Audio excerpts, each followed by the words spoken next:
The spacecraft descended toward Earth with a slow, steady burn.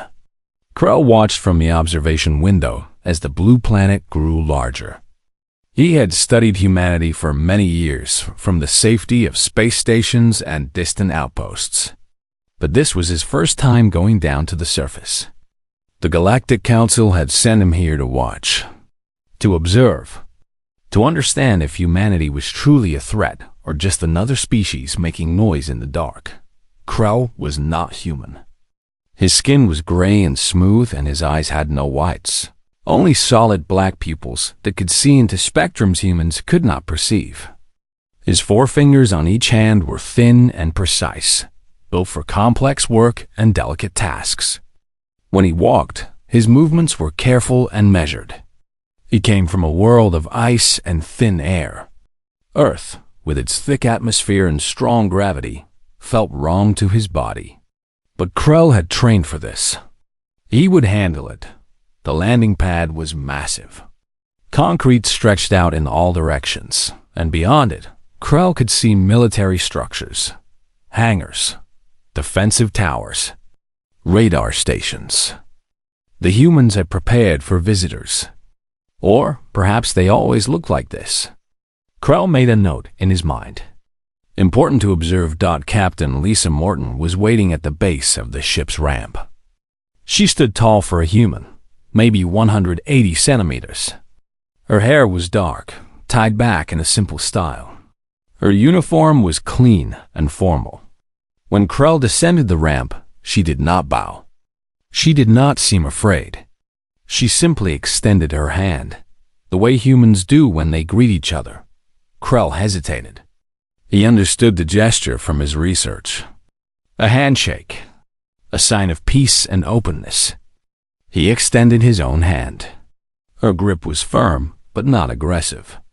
She smiled, showing her teeth. Humans did this when they were happy or trying to seem friendly. "Welcome to Earth, Krell," Lisa said. Her voice was clear and strong. "We are honored to have you here." "The honor is mutual," Krell replied. He meant it as a formal courtesy, nothing more. Lisa guided him across the landing area toward a waiting vehicle. Inside, the air was cool and dry, controlled by machines. Krell settled into a seat designed for humans, too large in some places and too small in others. Lisa drove them through a gate and into a larger facility. "I know this must all be strange to you," Lisa said as she drove. "Earth is very different from the worlds I imagine you come from. But I want you to see the real us, not just the official presentations. I want you to understand what we are truly capable of." Krell found this interesting. Most beings, when observed, wanted to appear powerful and unified. They wanted to hide their weaknesses. But Lisa seemed to want something different. She wanted him to see everything. They passed through corridors filled with human soldiers. Men and women, all dressed in military uniforms, all moving with purpose. Some carried weapons. Some carried data tablets and seemed to be working on tactical problems. None of them looked at Krell with fear. Some looked at him with curiosity. A few looked at him with something that might have been respect. Lisa brought him to a command center. Screens covered the walls, showing data from space. Krell could see the approach vector of the Vex fleet. He could see human ships positioning themselves. He could see supply lines being established. The humans were preparing for war. But something about their preparation was different from what the Council expected. General Frank Cooper was standing in the center of the room studying a display. He was older than Lisa, with gray in his hair and lines on his face that suggested he had seen many years of conflict. When he saw Krell, he turned and nodded. "Krell, I am General Frank Cooper. I lead Earth's military forces," he said. "I wanted to show you something, if you have time." "Of course," Krell said. Cooper showed him a map of Earth's cities. Then he showed him a map of the Vex attack routes. The Vex would strike multiple locations, trying to divide human defenses and create chaos. But the humans had a plan. They were positioning their forces not just to fight, but to protect civilians. Many military bases were being placed in empty areas, far from cities. The humans could have fought in the cities, using buildings as cover. But they were choosing not to. They were choosing to risk themselves to save others. Why?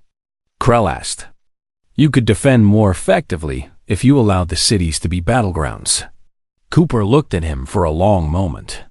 Because those cities have families, children, people who never asked for this war. If we can draw the Vex away from the cities and fight them in empty spaces, fewer innocent people die. That matters to us. Krell had read about this in his research. Humans were emotional. They felt things deeply. The Council considered this a weakness. But watching Cooper explain this strategy, Krell wondered if perhaps the Council was wrong. Lisa brought him to a smaller room where tactical specialist David Howard was working on something complex. David was young, maybe 30 years old, with quick movements and intelligent eyes. He was studying the Vex fleet composition and trying to understand their weapon systems. The Vex rely heavily on shields, David explained, pointing at the analysis. Their ships are strong, but they need constant power to maintain the shields. If we can create the right kind of pressure, we might be able to disrupt their power distribution without destroying their ships. Maybe we can disable them. Maybe we can even convince them to talk instead of fight. This surprised Krell. Disable instead of destroy. Talk instead of fight. The humans seem to want conflict only as a last option. They seem to be building their entire strategy around the idea of finding another way. Over the next hours, Krell met more humans. Officers and soldiers, engineers and doctors. Everyone was focused on the coming battle. But everyone also seemed focused on something else. Finding a way to end the battle without total destruction. As evening came, Lisa took Krell to a viewing platform where he could see the sky. Earth's sun was setting, painting the clouds in shades of orange and red. Below them, the military base continued working, lights coming on as darkness approached. Ships were being prepared. Weapons were being checked. The humans were ready for war, but Lisa stood beside Krell and did not talk about weapons or tactics. She talked about Earth, about the forests and oceans, about the art and music humans created, about the families waiting for their soldiers to come home. The Vex are coming to take what we have, Lisa said quietly. But what we have is not just land and resources. It is a way of living. A way of choosing to care for each other, even when it is difficult. When the battle comes, I want them to see that. I want them to understand that we are not just fighters. We are builders. We are protectors. We are hopeful.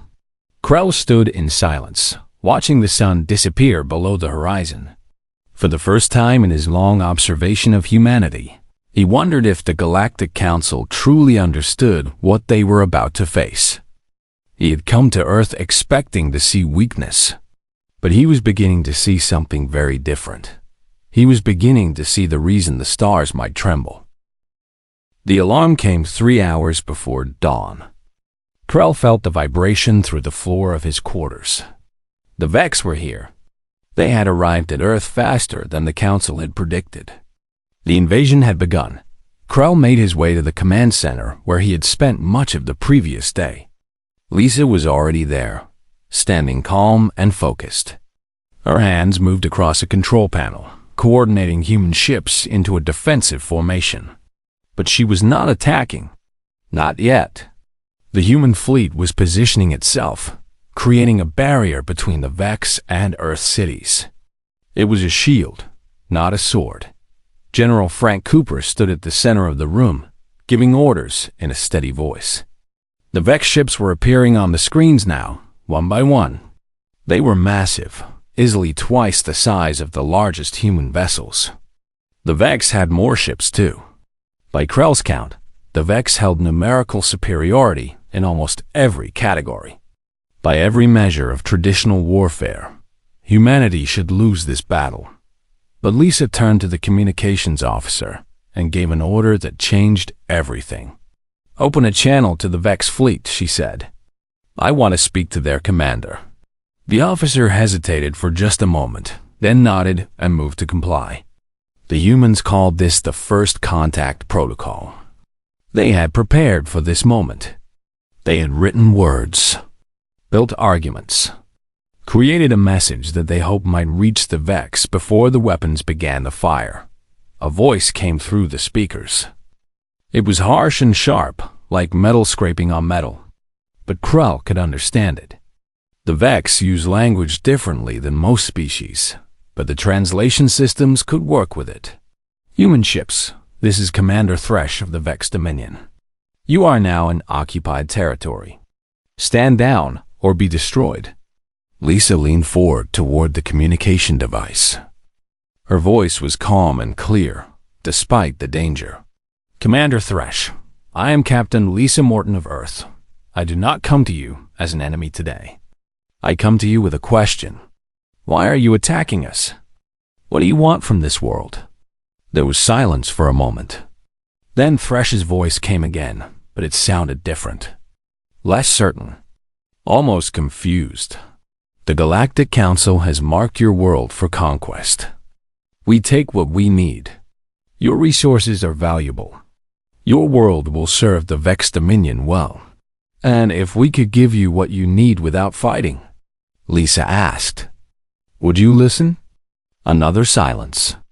Longer this time. "There is nothing you could offer that would change this," Thresh said finally, but he did not attack. The Vex ships held their position. The weapons did not fire. This was important. This meant Thresh was willing to talk, even for just a moment. Commander Patricia Hayes entered the control center. She was humanity's chief diplomat, dressed in formal clothing instead of a military uniform. Her gray hair was pulled back neatly. She carried herself with the confidence of someone who had negotiated with many different kinds of people.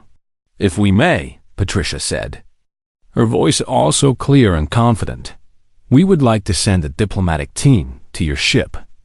Just a few people, unarmed. We want to speak with you face to face. We believe there may be a way forward that does not require this violence." It was risky. If the Vex captured the diplomatic team, they could use the humans as leverage. Krell knew this. Everyone in the command center knew this. But Patricia was walking toward the launch bay anyway, preparing to board a small ship and travel to the Vex command vessel. Admiral George Mason tried to object. "Patricia, this is too dangerous. They could take you prisoner. They could kill you." Patricia turned to him and smiled. "They could. But if we do not try to talk, people will certainly die. I choose the risk of conversation over the certainty of war." She took with her Robert Chang, a specialist in alien cultures and negotiation. Robert was young, maybe 40, with sharp eyes and a quick mind. He had studied Vex culture intensely. He understood their history. He understood what they valued and what they feared. Lisa watched them leave, her jaw tight. Krell could see the conflict on her face. She wanted to protect them. But she also believed in what they were doing. The small human ship raced across space toward the Vex command vessel. On the screens, Krell watched it slow down as it approached. The Vex allowed it to dock. The humans were being permitted to board. The wait was agonizing. Minutes stretched like hours. The Vex fleet remained in position. The human fleet remained in position. All around Earth, ships and weapons were ready. All it would take was one order, one mistake, one moment of miscalculation, and the battle would begin. Then a voice came through the speakers. It was Patricia, broadcasting directly from the Vex command vessel. "Captain Morton," she said, "I have been speaking with Commander Thresh. He has shared information with us. The Vex homeworld is dying. Their star is becoming unstable. Thresh and his people have perhaps 3 years before their world becomes uninhabitable. They came to Earth not out of pure conquest, but out of desperation. They came because they need a new home. The command center was silent. Patricia continued. Robert has proposed something. Something that might save the Vex and preserve Earth. If we refuse, they will take what they need by force. Millions will die. But if we agree to help them, if we share our technology and knowledge, we may be able to stabilize their homeworld. We could save their civilization without destroying ours. Robert's voice came next. Commander Thresh has shown me the data. Your homeworld can be saved. It will take resources and effort, but it is possible. We can do this together. We can create a partnership that benefits both our peoples. Or we can destroy each other. The choice is yours. There was another moment of silence. Then Thresh's harsh, metallic voice filled the command center. I've spent my entire life preparing for conquest. I have never considered that another species might offer to help instead of fight. This is new to me. I am willing to listen. And with those words, the war paused. The weapons remained ready. The ships remained in position. But there was a chance. A small, fragile chance that peace was possible. Lisa looked at Krell, and she smiled. It was not a smile of victory. It was a smile of hope. This is what humanity does, she said quietly. We find another way. We see the other being, not just as an enemy, but as someone who is struggling. Someone who needs help. And we offer help, even when it is dangerous. Even when it might cost us everything. Krell watched the Vex ships. He watched the human ships. He watched Earth turning slowly below them, a world full of life and hope. About to be changed forever by the choice to offer compassion instead of destruction. And for the first time, Krell began to understand why the Galactic Council had been afraid of humanity all along. The negotiations lasted for 12 hours.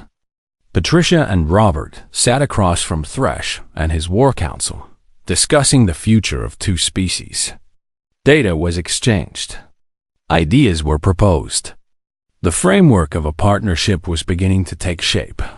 For the first time in days, the threat of immediate violence seemed to fade. But there were others watching. Others who did not want peace. A message came through the communication channels, harsh and urgent. It was not from Thresh. It was from another Vex commander, one whose name was Krell had not heard before. Commander Vextol. Thresh, you are a traitor to the Vex. Vextol's voice cut through the channel. You would make us slaves to these weak humans? You would have us beg for help like broken creatures? The Dominion demands strength, not compromise. Krell saw Lisa's eyes narrow. She understood immediately what was happening. The Vex were not united. There were factions. And Vextol represented those who believed in conquest, not cooperation. Admiral Mason, Lisa said calmly, begin evacuation protocols for the diplomatic team. Vextol is moving to seize control of the fleet. But it was too late. On the screens, Vex warships began attacking other Vex warships. Thresh's faction was being attacked from within. The surprise was total. Thresh's ships had not been expecting betrayal from their own people. The human ship carrying Patricia and Robert was still docked to Thresh's command vessel. As weapons began to fire, Lisa made a decision that shocked everyone in the command center. Get those people out, she ordered. And get the Vex civilians. Captain, there are thousands of Vex civilians on those transport ships, Admiral Mason said, pointing to the data. If we try to protect them, we risk everything. I know, Lisa said. Her voice was hard, like steel. Get them out anyway. The human fleet moved with precision. They did not move to attack Vextol. They moved to intercept the Vex transport ships, the vessels carrying civilians.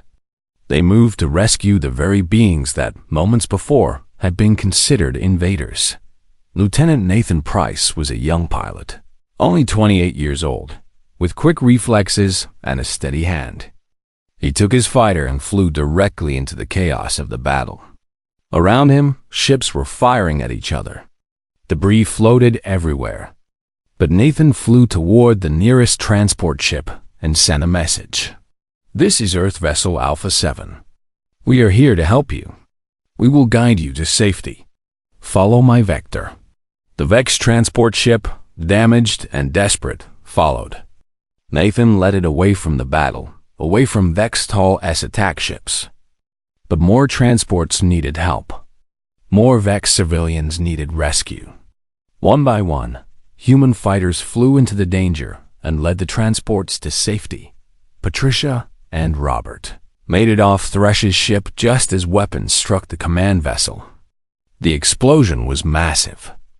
Lisa watched the display in horror as Thresh's ship took damage. But Thresh was already on a smaller vessel, moving toward the human lines. Lisa ordered her ships to protect him. They were protecting an alien commander who, just hours before, had been their enemy. The battle raged for another hour. Vextal's forces were superior in firepower, but they were not superior in coordination. Thresh's ships, working with human vessels, fought back. And as they fought, something unexpected happened. The Vex civilians that the humans had rescued began to understand what was happening. They understood that humans were risking their lives to save them. And some of the Vex soldiers, the ones who had been following Thresh, began to understand that humans were fighting alongside them, not against them. A group of Vex soldiers on one of the damaged transports made a choice. They took control of their ship and turned it toward Vex-Toll's command vessel. The ship had been damaged, nearly destroyed. But the Vex soldiers flying it did not care. They rammed into Vex-Toll's vessel with the force of a meteor. It was a suicide run. It was an act of pure sacrifice. The explosion was visible from the command center on Earth. Vex-Toll's ship was destroyed. His faction was scattered, but the cost was terrible. Human fighters had been destroyed. Vex-Toll's soldiers had died. Vex civilians had been killed in the crossfire. And Thresh had lost people he cared about. When the battle ended, there was no celebration. There was only silence and grief. Thresh requested a meeting with Lisa. They met in a neutral space, on a small station between the two fleets. Thresh was tall, even taller than humans, with armor that bore the marks of battle. His eyes were large and dark, and they held deep sadness. "Your people died to save mine," Thresh said. His voice was still harsh, but now it held something else. Something like respect. Something like hope. "We did what was right," Lisa replied.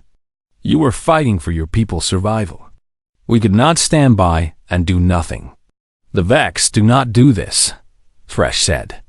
"We do not save those we do not know. We do not risk our lives for others. But your people did. For us. For beings who were attacking you only hours before." Lisa put her hand on Thresh's shoulder. It was a human gesture of compassion. Thresh looked at the hand, then at Lisa's face. He did something then that Krell had never seen a Vex do before. He placed his hand over his heart, a gesture that humans use to show honor and respect. Over the next hours, the situation stabilized. Vextal's faction was defeated. Thresh's people secured control of the fleet. The Vex civilians that the humans had saved were provided food, water, and medical care. Human doctors worked alongside Vex healers to treat the wounded of both species. And as they worked together, as they mourned together, something profound happened. An enemy became an ally. Krell watched all of this from the command center. He had come to Earth expecting to observe weakness disguised as strength. Instead, he had witnessed true strength. Not the strength of weapons or dominance, but the strength to choose mercy when revenge would have been easier. The strength to risk everything for others. Even for those who had threatened their world. Lisa approached Krell as the last of the rescue operations concluded.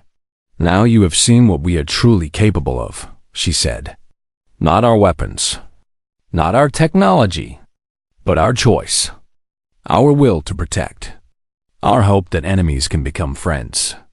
Krell did not speak for a long moment.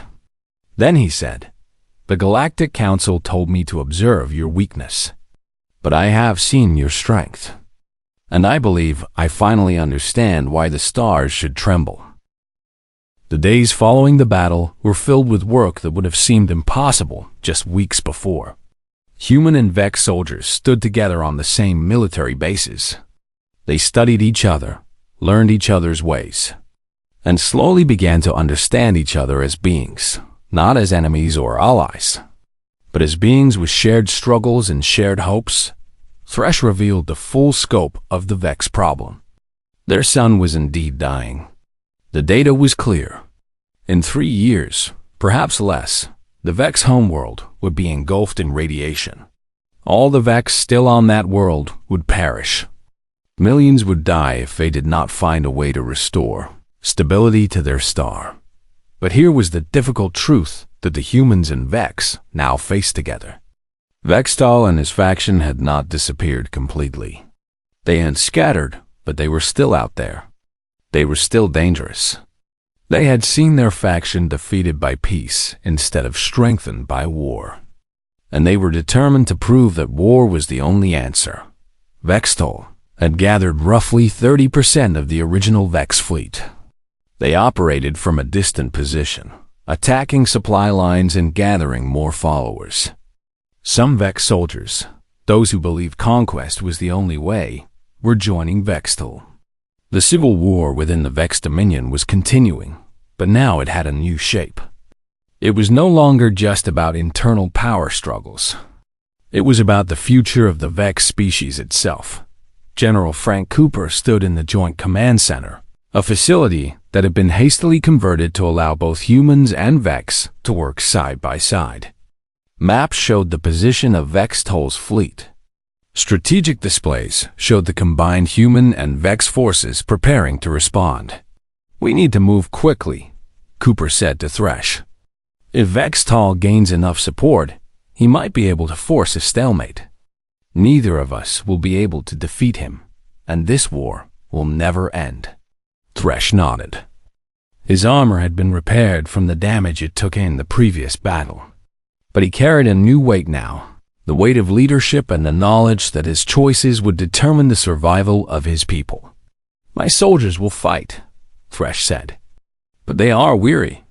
Many have been fighting since we left the homeworld. They did not expect to find friendship on Earth, but they have. They do not wish to fight anymore." Lisa understood the challenge. The Vex wanted peace. The humans wanted peace. But Vextal wanted only war. And he would not accept any peace unless he was proven completely wrong. "Then we show him," Lisa said. "We show him that peace is stronger than war. We fight, but we do it together. And we do it in a way that saves lives instead of destroying them." The battle came suddenly. Vextal attacked a major human Vex supply station. He struck with force, expecting to overwhelm the defenders. But the defenders were ready. Humans and Vex fought side by side, their tactics coordinated, their weapons synchronized. They defended the station with such efficiency that Vextal's ships were forced to retreat. It was the first true victory of the combined forces. And it meant something important. It proved that humans and Vex, working together, were stronger than any single faction could be. Vextal struck again, and again. Each time, the Human-Vex alliance met him and drove him back. Each time, more of Vextal's followers saw that their way was not working. Some began to surrender. Some began to defect. The civil war was turning, slowly but inevitably, toward peace. But the cost was high. Humans died. Vex died. On both sides, soldiers made the ultimate sacrifice. They fell fighting for a future they would never see. They died so that peace could exist.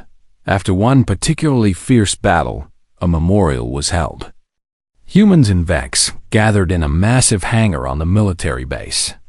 Human soldiers stood beside Vex warriors. They had no common religion, no shared ceremonies, but they had something deeper. They had shared loss. Nathan Price, the young pilot who had led so many civilians to safety, was killed in the final phase of the fighting. His fighter had been damaged, and instead of ejecting and saving himself, he had guided his ship directly into an enemy vessel, destroying it and preventing it from attacking a transport full of Vex families. He had made the choice to die so others could live. The ceremony began simply.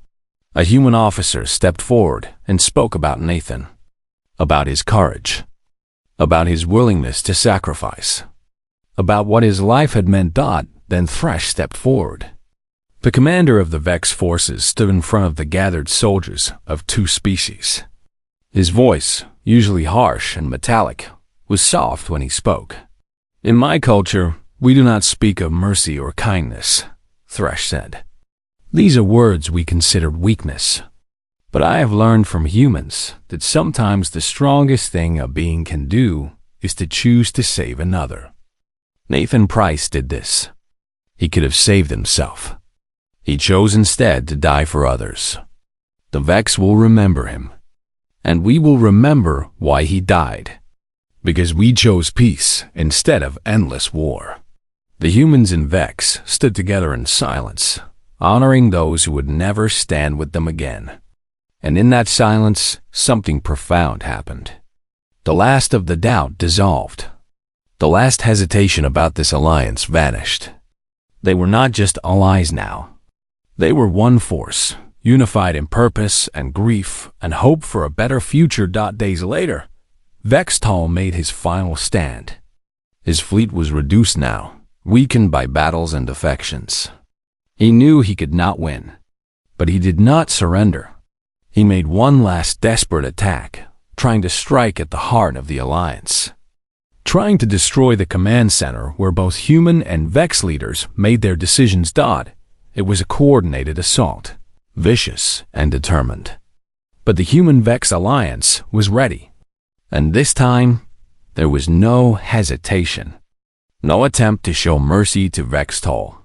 When he attacked, he was met with overwhelming force. His ships were destroyed. His fleet was annihilated. The civil war ended not with surrender, but with the complete defeat of the faction that refused to accept peace. When the battle was over, Lisa and Thresh stood together, watching the debris of Vextal's command ship drift through space. They did not celebrate. They did not shout in victory. They simply stood together, two commanders from different worlds, united in their desire for peace and their willingness to fight to achieve it. "It is finally over," Thresh said.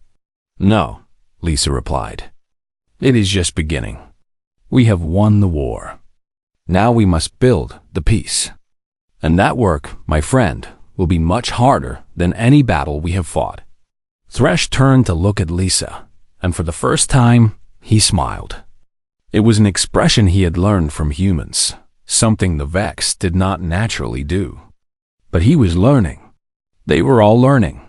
Learning to be more than they had been. Learning to be something new together. Krell sat in the communication chamber, composing his official report to the Galactic Council. The words were difficult. He knew what the Council expected. They expected a report about a species that was aggressive, emotional, and ultimately dangerous. They expected confirmation that humanity should be monitored, restricted, possibly eliminated as a threat. But Krell could not write those words. What he had witnessed could not be reduced to a threat assessment. He had arrived on Earth expecting to see weakness. He had arrived with the belief that humanity's compassion was a flaw, a vulnerability that could be exploited. He had accepted the Council's judgment that humanity needed to be controlled, held back, prevented from spreading across the galaxy. Now, 3 months after first arriving, Krell understood the truth. Humanity was not weak.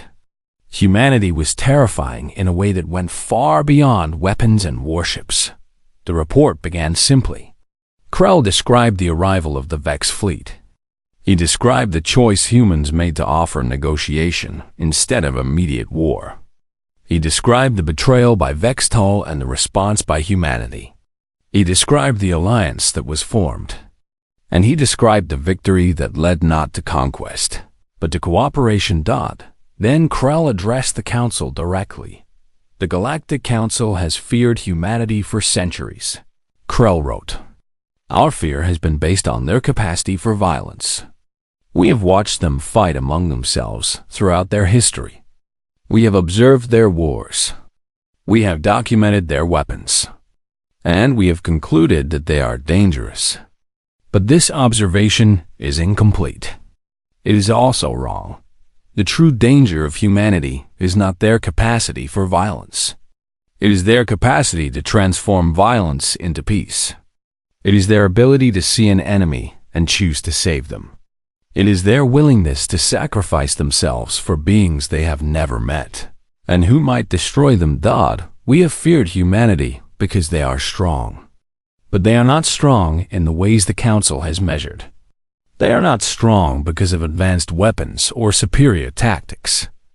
They are strong because they choose to be, because they make the decision, every moment of every day, to be better than their nature, to be more than the violence they are capable of, to be bridges instead of walls.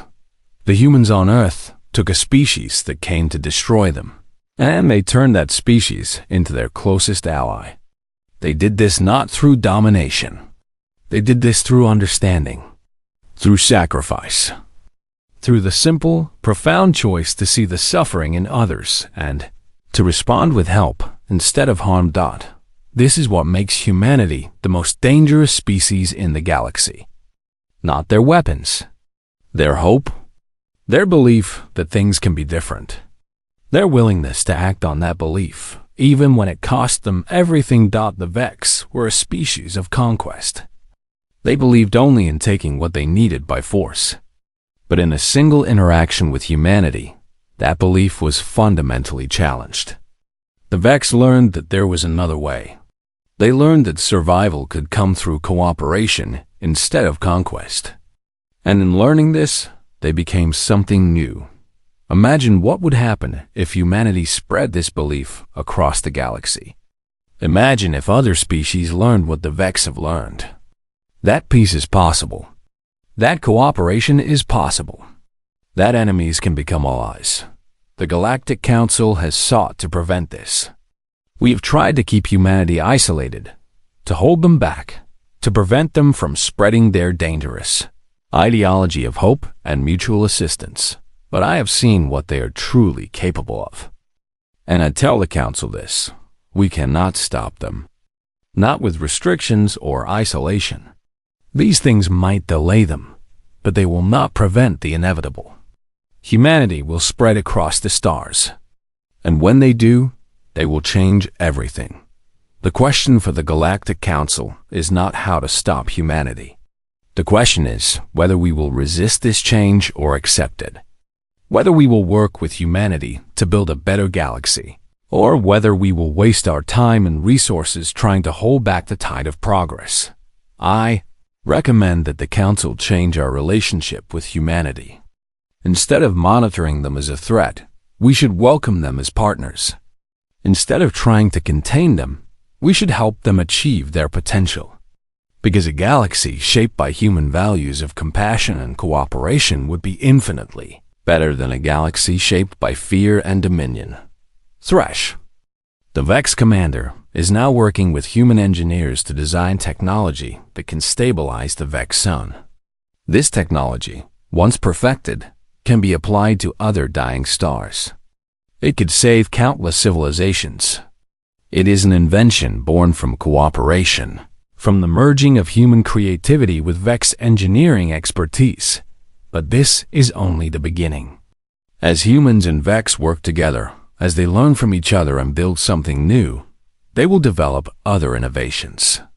They will create solutions to problems that have plagued the galaxy for millennia. This is what the Galactic Council should fear. Not humanity's weapons, but the possibility that they will make the galaxy so much better that all of us will be forced to change. All of us will be forced to become something new, something better, something more. I submit this report with the hope that the Council will understand what I have come to understand. That humanity is not a threat to be contained. They are a gift to be received. Krell completed the report and transmitted it across the vast distance to the Council's chamber. He knew the response would come slowly. Space was large, and communication took time. But he did not doubt that he had been right. He did not doubt the truth of what he had witnessed. A knock came at his door. Lisa and Thresh entered together, the human and the Vex standing side by side in a way that would have been unthinkable just months before. "Your ship is prepared for departure," Lisa said. "The Council has approved your return to provide testimony in person." "Thank you," Krell said. "I have written my report. I have told them what I have learned." Thresh stepped forward. "What will you tell them about us? About what we have become?" Krell considered the question carefully. "I will tell them that you were two species that should have destroyed each other. And instead, you saved each other. I will tell them that this is what humanity does. This is what they will continue to do across the galaxy. They will find species that are broken and hurting, and they will offer hope. They will offer cooperation. They will offer peace. Will they listen?" Lisa asked. "Some will," Krell said. "Others will resist. The change will not be easy or quick, but it will happen. Because once a species has seen that another way is possible, they cannot unsee it. And humans are very good at showing other species that another way is possible." Krell traveled back through space toward the Galactic Council's chamber. As his ship moved through the darkness, he looked back at Earth, growing smaller behind him. A blue world full of life and hope and endless possibility. The Galactic Council had feared humanity for centuries. But Krell understood now that their fear had always been the result of misunderstanding. The Council had feared humanity's strength, but they had not understood where that strength truly came from. It did not come from weapons or technology. It came from the choice to care for others. It came from the willingness to sacrifice. It came from the belief that things could be different, and the courage to act on that belief, even in the face of overwhelming danger. This was why the stars trembled.